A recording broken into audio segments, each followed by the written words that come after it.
I'm seeing a couple of messages, so it looks like people are joining, which is perfect. So I will introduce our speaker today.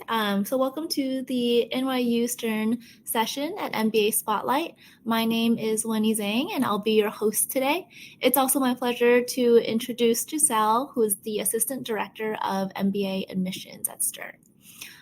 She'll begin with a quick overview of the full-time MBA program and critical information that you need to know to be successful in your applications.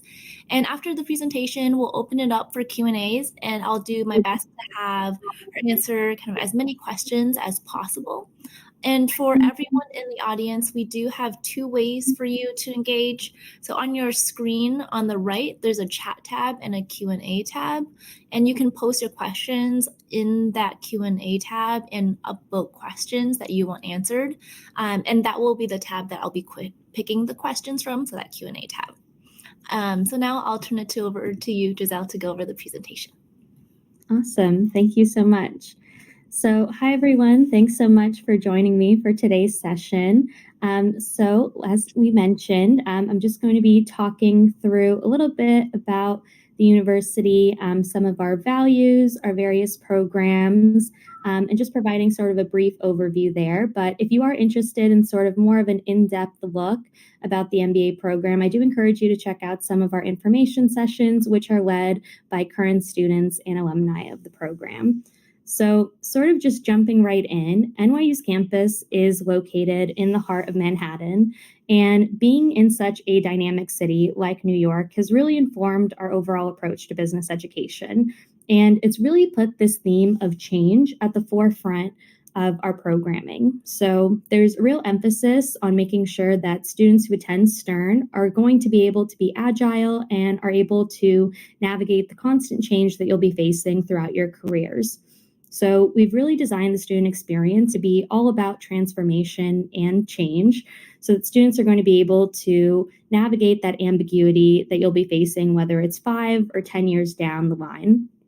And so you can really see this through our slogan, change, dare it, dream it, drive it, which really emphasizes our focus around leadership development programming, experiential learning, as well as entrepreneurial programming. So in terms of leadership development, you can think of this in terms of some of our inaugural simulations, such as our live case or the Leadership Fellows program. Experiential learning, you can think of our Doing Business In courses, our international programs, as well as our Stern Solutions courses. And in terms of entrepreneurial programming, you can sort of think of our Endless Frontier Labs, our work with the Berkeley Center for Innovation, as well as Stern Venture Fellows. Of course, we don't just recognize the importance of being able to build leaders who are agile, but also leaders who understand the human side of business as well. So this sort of brings us to our core of IQ plus EQ. So you may have heard of IQ sort of referring to that traditional academic intelligence, whereas EQ refers to the emotional quotient. And we can think of this in terms of skills such as empathy, self-awareness, the ability to work with diverse teams and lead into difficult conversations, which are all skills that we believe make more successful and responsible leaders. So now I'll go ahead and take a moment to talk a little bit through our various programs. So there is our 2-year full-time MBA program, and then Stern also offers 2 specialized MBA programs, one in technology and the other one in luxury and retail. So the 2-year MBA, as its name suggests, takes 2 years to complete, and it includes an internship during the summer between the first and second year, whereas the 2 specialized programs are each 1 year in length, and they run from May to May. At Stern, we offer over 20 specializations, and you can choose to specialize in up to 3 subject areas, or you can choose not to specialize in any subject. In this way, I think the full-time curriculum offers a lot of flexibility without having to sacrifice depth.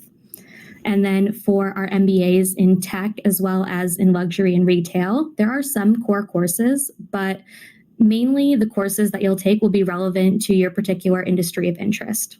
So at Stern, we really believe in learning by doing, and there's a real focus through our Stern Solutions courses of marrying that theory of education with real real world practice. So you'll have the opportunity to work with top companies on a particular business challenge that they're looking to solve and really take advantage of our location in New York City, being able to leverage companies that are really just, a subway ride away. With that being said, sort of in the interest of time, I'll move on to talking a little bit about our admissions process briefly before we launch into Q&A.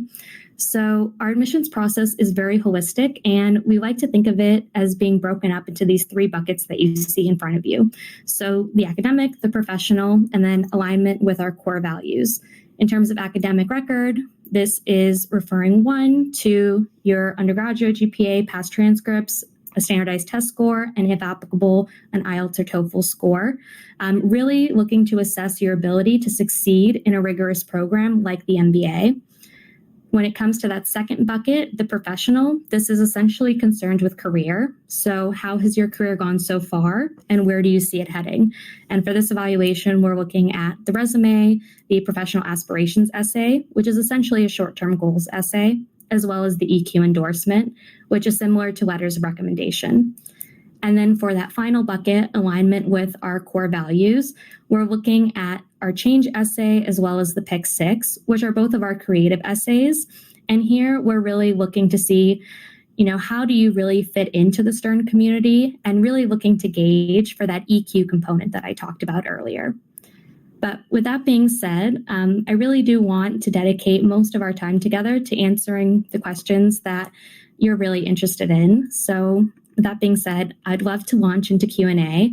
And while we're sort of pursuing that Q&A, I will note that we did launch our deadlines today. So I will leave those up on the screen as we're going through your questions, but they're available on our website as well. And you'll notice that they are different from the 2-year MBA versus our 1-year program. So just note that some of those deadlines differ from one another. Okay, great. So we'll start off with the Q&A. I'm seeing this question asked a lot if there are application fee waivers for this session. And to my knowledge, there is not. GMAT Club is not offering application fee waivers for this session. Giselle, I don't know if you have any more information, but that's the information that I do have. Yes, so while there are not application fee waivers for this session, if you would like to request a waiver, you can definitely just write into us. There is a form that you can complete online, which details 1, eligibility, but 2, you can also always just write in and detail if there are any particular hardships you're facing or any reason why you may not be able to put down the application fee. Okay, thank you. And the next question is asking, what is the range of scholarship we can expect at NYU Stern? Is full ride scholarship available? If yes, what is the criteria?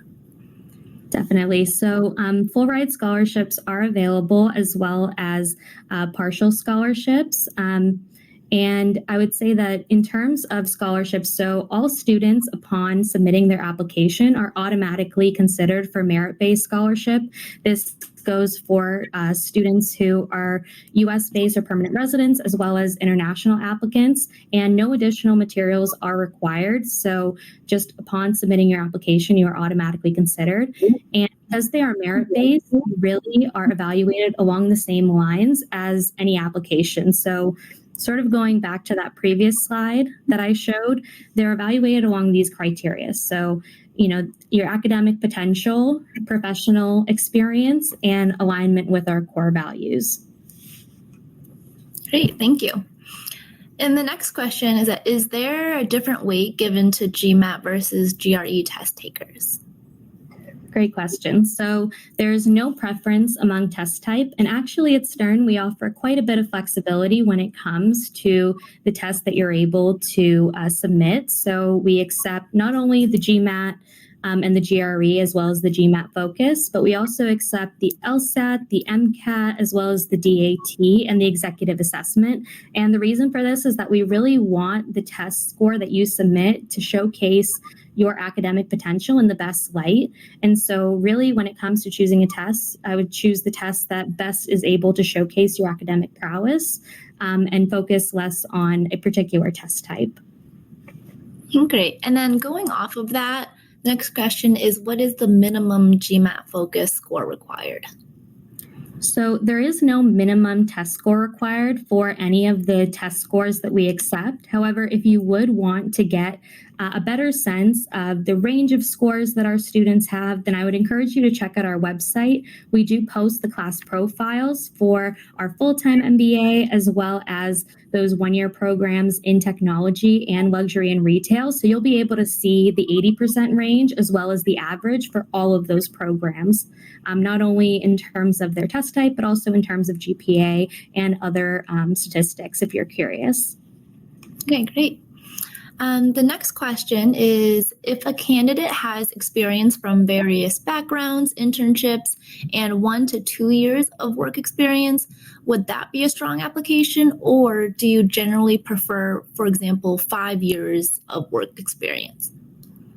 Yeah, so I would say that while there's no specific requirement in terms of work experience. So, there's no minimum required when it comes to work experience or maximum. If you look at our full range of work experience among this previous class, it ranges from 0 years all the way to, 14 or 15 years. I think it is really about how you showcase that experience that you do have within the application. So, for example, if we're looking at a resume, the two things that we're mainly looking to gauge for here are trajectory as well as impact. So how has the progression of your career gone, and what has been the impact that you've been able to make within those individual roles? And you'll really want to be able to quantify that impact as well.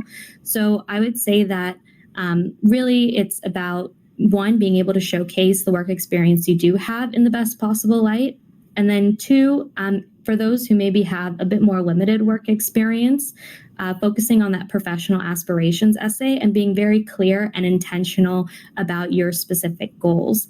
I think one thing that may be gained by those who have a greater amount of years of work experience is that they've, spent time figuring out what they really like to do and what they really don't like to do at work. And so you can tell that those essays are really intentionally crafted. But for some folks, they find out what they really like to do and what they really don't like to do a bit earlier in their career.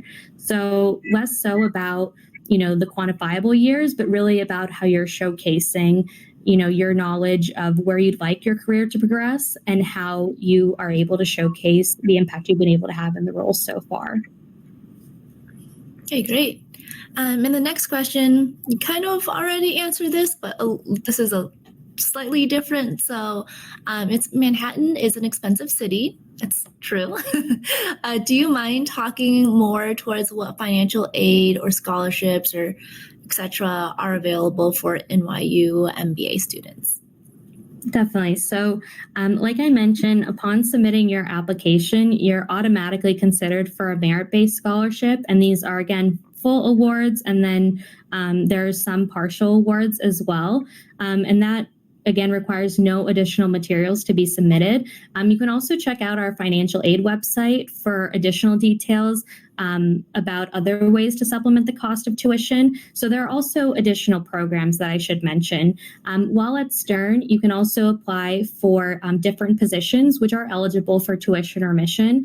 And some of these can include graduate fellow positions, teaching fellow positions. You may also apply to work, for example, for our admissions office as a graduate ambassador. And these positions are all eligible for tuition remission. And there are even some folks who work in our office that do have full merit-based scholarships. And so they've received the full cost of tuition, in which case they're then paid through payroll. So then that's an extra way to just supplement the overall cost of living in New York City as well. Aside from that, our financial aid website also offers a scholarship database, and they definitely recommend casting a wide net when it comes to applying for scholarships. So seeing which ones you're eligible for, and then casting a wide net in terms of applying. But all of these are various ways in which you're able to supplement that cost of living and cost of tuition. One thing I would also just recommend generally as you're going through your MBA journey is to definitely take the time to reach out to some of our graduate ambassadors who work in our office and just talk to them about what their experience has been like as well. I'll go ahead and point to this slide here, which actually has the email for our graduate ambassadors. So you can go ahead and reach out to them, set up a time to chat about what their experience has been like, budgeting, planning, but also just about fun courses they've been able to be a part of, and really what life is like at Stern. Great, thank you. So the next question is, can you please speak to whether a recommendation from a current manager is more impactful than one from a previous company? Yes. So for the EQ endorsement, we actually require that it do come from a current supervisor. If that isn't possible, that is perfectly okay. And you would just need to provide a reason for that in the application. So for example, we have had experiences where, your manager might not know that you're applying for the MBA program, or there may be an instance where you're an entrepreneur and you may not have a manager. So you can definitely include a reason, and then it's perfectly okay to not submit a current supervisor. However, if it is possible that you can submit a recommendation from a current supervisor, that is the preference for us. But that's not to say that you can't submit additional EQ endorsements or additional letters of recommendation. Ultimately, I think my advice is, one, use your best judgment. And then two, definitely choose someone who can best speak to you professionally and personally, someone who is really going to be able to speak to you in the best light and also in the most depth. So it's really wonderful to be able to have specific examples of how someone is operating at work and initiatives that they're able to be a part of, which is why you want to get to ask someone who's really going to be able to speak to that component. Great. And the next question is kind of interesting. Can you describe what is special about NYU Stern in 3 words? Oh, in 3 words. Yep, just 3 words. Okay. Oh, I'll try. Well, I would say 1, community. 2, it's New York. So I would say access, because that's what the location really provides. And then I would say experiential learning, because I really do think that it is such a strength to be able to gain these skills, that real world experience, and apply lessons from the classroom in real time. But I have to say, I always lead with community, because I could really sum it up in 1 word of what I think our greatest strength is. And I really do think that that is the community. When you're going through business school, I often think it can feel like a sprint. You're managing your courses, you're managing recruiting, and, a new environment, lots of big changes. And I think that, having a community really built around that IQ plus EQ component makes it so that you're surrounded by peers who really want you to succeed, who are rooting for your success. And that's something that I'm really, really proud that we've been able to build. Yeah, great. Thank you. Kind of put you on the spot there. So the next question is, can you please give more information about the entrepreneurial experience at Stern Community? Definitely. So I know one program that I specifically mentioned is Endless Frontier Labs. And I do think that that really provides a lot of really rich experience. So for those who may not be aware, the Endless Frontier Labs is a experiential learning course that's offered that allows students the opportunity to work with early stage startups in the life sciences, deep tech, and healthcare space. Actually, one of your first assignments will be to decide which startups are able to be a part of this program. And it's quite competitive from the startup end. 100% of the startups who have gone through this program have received Seed 1 level funding post-program. And so you're working with massively scalable startups. However, you're not doing it alone. Each startup that's ultimately successfully selected to be a part of this program is also paired with a senior advisor who's worked within this space. And that advisor is going to be giving recommendations to that particular startup. You, as a part of this class, will be part of about a 4 to 5 person student team, and you'll actually take on one of those recommendations and help implement it for the startup. This course is about 9 months in length, so you'll be able to see that startup through a 9-month life cycle and really understand what it takes to be able to scale a small but rapidly growing company. So that's one example of some of our entrepreneurial programming. There's a wide array of also entrepreneurial resources for those who have their own ventures that they're looking to start. We have several venture competitions, which offer over $250,000 in startup prizes. There are several experiential learning courses that dive into topics of entrepreneurship, whether they're in technology or in valuation. And we also have lots of different experiential learning courses that allow you to play with real money and really get some experience in the real world as well, and actually work with not only Stern students, but work collaboratively across the NYU ecosystem, bringing in students from the law school and from our School of Public Policy as well. So I definitely encourage you to check out our website. There'll be a full list of programming on there as well. Okay, great. Thank you. So the next question is, what is the GMAT focus score range you're expecting this year? And do you view it as a percentile or the score itself? Yeah, so for those who are interested in taking the GMAT focus and you'd like something to sort of compare that against, I would say to really look at the GMAT equivalents. So you'll typically online be able to look at score equivalent websites that compare the GMAT focus with the GMAT tests, and you can sort of compare those with our 80% range for the GMAT to get an idea of what the typical GMAT focus score would be. Right now, we currently don't have enough GMAT focus scores to really produce accurate data to give you an average. So those are not included in the class profile, but I would just really take a look at the conversion, and that would provide a really accurate picture. Great. And the next question is, how different is the NYU AD MBA than the 2-year MBA?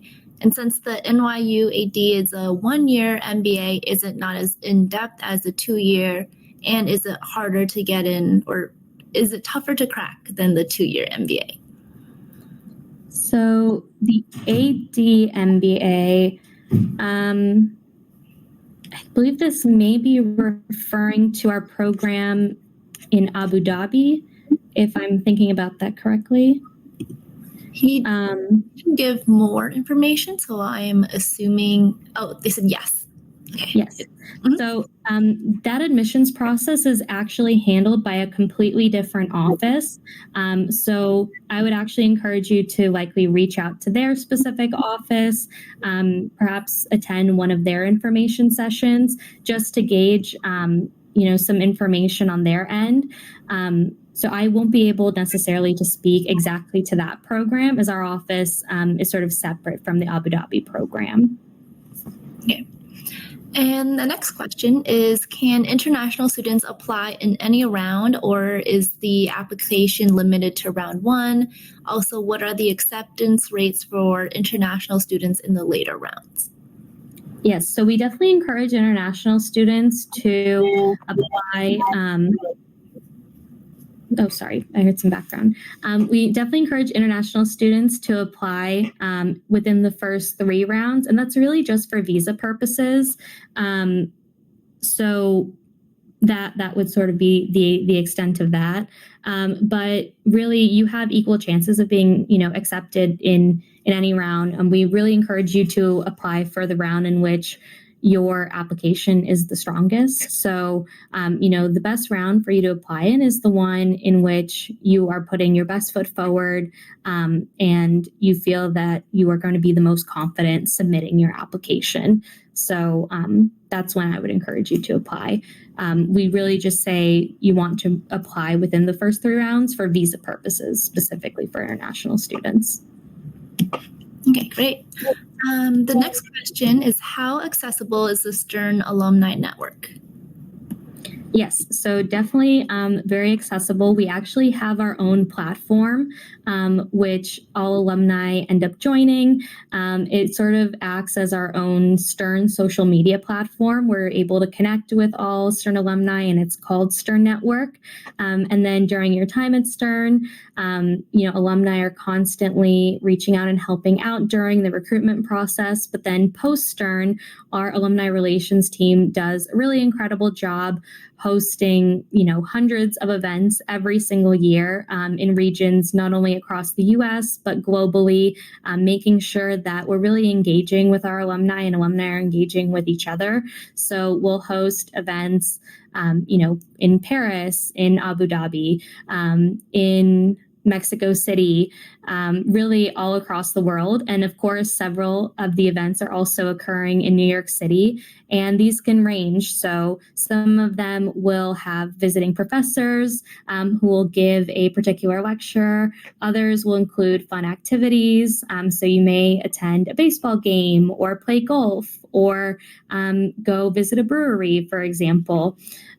Really, we try to engage our alumni as much as possible and really keep that spirit alive and hopefully encourage, alumni classes from different years to be meeting and mingling with one another as well.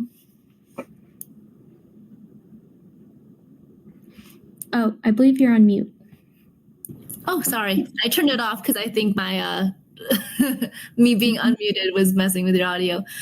So the next question is, can you help us understand how does Stern's MBA program stand out compared to other top U.S. business school programs for people who wish to pursue tech post-MBA?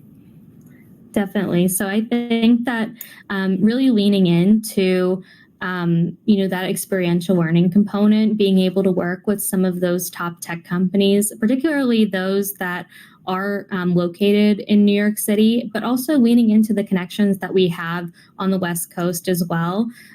We have really strong alumni bases, not only, in New York City, where I would consider it to be probably the second largest tech hub as compared to San Francisco, but leaning into the connections that we do have in bases like San Francisco or Seattle, for example. We also have several different study away programs as well, where you are able to study in those locations. And I would say that being able to do something like Tech in the City, for example, where you're able to work with a tech company on a business challenge that they're able to solve to gain that real-time experience while you're learning these tech concepts in the classroom, applying them with a company, have experience that you can not only bring up, whether it's in an interview, but also, state in your resume as relevant. I think that all of these things can really come together. And we also have really wonderful alumni who are currently working at these companies that you can leverage as well. Great. So the next question is, how heavy of an impact does the GMAT have on an application profile? If a student is not great in math but wants to go in a non-quant profile, what is the best solution? And do admission consultants play an important role? So I guess to address the first part of that question, so I would say that, in terms of your test score is one data point that we're looking at within that broader admissions evaluation. So while of course it is going to be an important data point because we do want to be able to assess for someone's ability to handle a rigorous academic program like the MBA. It's not also, not one data point is going to make or break your entire application from any standpoint, right? It's all about how these components fit together. I do think that if you have a application where, for example, there isn't much evidence across your undergraduate degree, across your work experience, across any of the components that you do have some experience with quantitative work, then having a strong test score with a strong, quantitative score, that could be one way to alleviate concerns about your ability to succeed with quantitative analysis or quantitative coursework, which you will have in the MBA. But ultimately, I would say you also want to choose the right test type for you. So, for example, if there is perhaps more merit in taking something like an executive assessment, and that's a test, for example, that you're going to score better in, really that would be the right test for you to take as well. Okay, great. The next question is, does NYU have a 2+2 program equivalent? What would be like a deferred program, I'm assuming? Right. So at NYU, we do not grant deferrals, but one such example of, I guess, the only, quote, deferral program that we would offer is something called the NYU by NYU program, which offers specifically undergraduate students from some of the undergraduate colleges at New York University to apply within their senior year for early acceptance into Stern. And through that program, they're able to be accepted during their senior year and then gain about 2 to 5 years of work experience and then reapply again for entry into the program. So that's sort of probably the only example of a, quote, deferral program that we would have. Okay. So the next question is, can you describe when something is worth mentioning in the optional essay? So, and they give an example. So if I was sick during GMAT prep and ended up with a 650, it seems like it's worth bringing up. But what if I ended up with a 720? Like same circumstances, just different results. Yeah, I mean, I think that, if there's anything that you feel still impacted your score, I think you can still bring it up. But ultimately, really what that optional essays section is for is so that you're not really leaving the admissions committee guessing. So if there's, any point in your application where you feel that there's a component that may raise questions to the admissions committee, that's where you're able to provide that context and clarity. So for example, if there are any gaps in work experience, you can use that section to account for that. If in your undergraduate degrees there are some downward trends in particular courses, you can use the optional essay to provide additional clarity. If in the trajectory of your career you've had some interesting shifts. For example, let's say you were working in, tech consulting, and then the next line of work experience is that you're working in a bakery. That seems like a dramatic shift. And so we might ask you why in an interview, but you can also just explain why in the optional essay as well.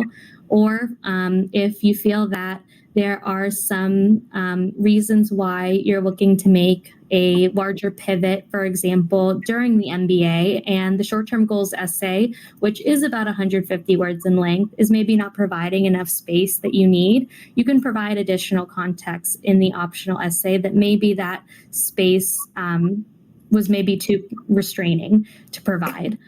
So really anywhere in your application that you feel there might be questions raised, you can go ahead and provide that additional context within the optional essay. And I guess as a final point, don't feel the need to have the optional essay be in narrative form, right? Bullet points are okay. It's really a space where you can provide that context in a succinct way. Okay, great. The next question is, why is EQ essential to Stern, D, E, and I? Is it an adaptation to changing business world? Yeah, so I would say that, EQ is one of those traits, those skills that recruiters are constantly telling us are top of mind for them when looking for the best candidates to join their firms. And it's something that we have found just creates a better overall learning environment, a better community, and is really something that is necessary in business. Not only is it necessary for you to be able to work on the analytical side of business, but also to take those analytics and be able to transform them into real human insights. So much of business is dealing with people. And so we really want to make sure that not only are we building a community of folks that have these skills like empathy and self-awareness, those that make up EQ. But also even at Stern, we're looking for ways to grow that EQ component of our students. So some of the programs that we offer are really intentional in growing that as well. Something, for example, like Stern Speaks invites different students to, share their stories, not just about what they do, but more so about who they are, so that we can each learn from one another's experience as well. So this can include, a unique upbringing or a particular challenge that you've overcome. And it really helps students become, closer. It helps strengthen our ties as a community, but also just to understand one another's perspectives and really grow our capacity to, take a step back and take a lesson in perspective taking as well. Mm-hmm. Yeah. And the next question is, will applicants without a business background be put at a disadvantage? And how important is work experience before applying to the program? So it's definitely not necessary to have a business background in order to apply. I will say I have written an entire blog post on our full-time MBA blog about applying with a, quote, non-traditional background. And really, I don't like that phrase, non-traditional background, because our students, they come from all different industries, all different sort of walks of life. One of our favorite stories to tell is about someone who worked as a butcher for 10 years prior to coming to Stern. So there really is no, one specific candidate archetype that we're looking for. It really is all about how you showcase yourself in the application and really putting your best foot forward there. I think that for those who are coming in with one particular background and looking to make a shift, it is about, one, how you identify the gaps that you'll need to fill in making that career pivot, and how an MBA, and specifically an MBA from Stern, can help you make that transition. If you're able to address those points in the application, then I think that overall makes for a better application in general. Mm-hmm. Yep. So the next question is there a higher chance of getting admitted in round 1 than round 2? So again, I would say, when it comes to the different rounds, I think that a lot of folks debate, should I do this round or that round? Trying to compare percentages. I couldn't give you data on any of that. I mainly just don't know either. But really the best time to apply is going to be, when your application is the strongest. So if in round 1, you really feel that, you've taken the test, and again, it's okay to take the test, more than once. We're only going to be evaluating the highest score. And if you feel, that's the strongest score, you feel really great about it. If you have written your essays and you feel really strong about, the essays, you're putting, your best foot forward, you're displaying your knowledge, you're displaying all the characteristics that you want to there, your resume, you feel really great about how you're presenting your experience, and you've reached out to your endorsers and you feel great there, then hit submit, right? If you feel, once you have looked at the story that you're telling throughout your application and you feel really great about it, hit submit.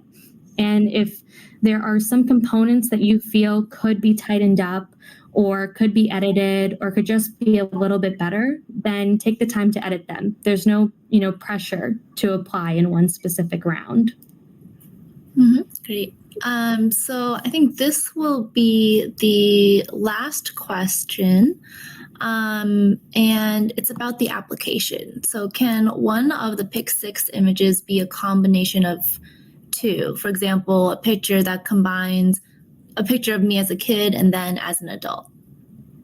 Yes, definitely. We've also had folks who, as one image of the Pick 6, will make a collage. So, for example, the theme might be travel, and it'll have, a million photos of them on different trips. So, we're not being so strict in terms of that. Just, 6, technically one image, but it can be, a mixture of images there. Feel free to get creative. Yeah. And I know I said this is the last question, but I just saw one pop up that kind of goes off of that. And it's, how do you think we should choose the Big Six? Yeah. So I would say, throughout these different components of the application, we are getting to know you in various ways, right? So through, transcripts and your test score, we're really getting to know you academically. Through your resume and your professional aspirations or goals essay, we're getting to know you on a professional level. So really when it comes to the Pick Six, we want to know what makes you, what makes you unique. What are your different quirks and interests? What are things that we can't glean from those other components of the application? So, some examples that I see are unique hobbies that people have, or sometimes they include their best friend, and maybe their best friend is their dog. And I love dog photos. So, if you've got one, definitely include that. But, maybe it's something like cooking, or it's something related to your culture. Maybe, it's, golf. Maybe it's a sport. Maybe it's a painting that has been really influential in your life, or a poem. I would say if it's important to you, if it matters to you, if you feel that it really is central to who you are as a person, that would be to include. Mm-hmm. Yeah, great. Well, thanks for answering all those questions. We have about 4 minutes left, so I wanted to give some time for you, Giselle, to, maybe tell the attendees anything else that they, should keep in mind, or any way to contact you or anything like that. Definitely. So my name, I believe, is on the screen. So you can go ahead and feel free to add me on LinkedIn, or you can go ahead and contact us at Stern. More broadly, it's Stern MBA at stern.nyu.edu. Always happy to help answer some of your general admissions questions there. But really, if you're curious about some additional information, we do host information sessions regularly with our graduate ambassadors who can really give you a taste of what the student experience is like at Stern. And then I'd also really encourage you to check out one of our upcoming mock application sessions as well.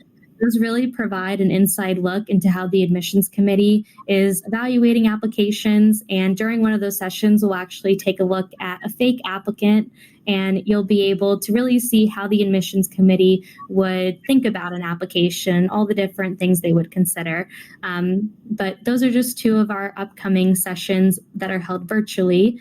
In general, we'll be on the road soon. And so hopefully I'll be able to see one of you in a city. I'll be in DC this weekend. I'll be in Chicago soon. And I'll hopefully be in many, many more cities. So definitely look out on our website for all the different cities we'll be going to. And I can't wait to meet so many of you. And I can't wait to read your applications as well. Perfect. Thank you so much. So thank you so much for joining, everyone. If we didn't cover your question, feel free to stop by the NYU Stern booth. You'll find some links and resources. And if you have any other questions, like Giselle said, you can ask and add her on LinkedIn as well. Go to an info session. So thank you so much, everyone. And I will see you all in the next session. Bye, everyone.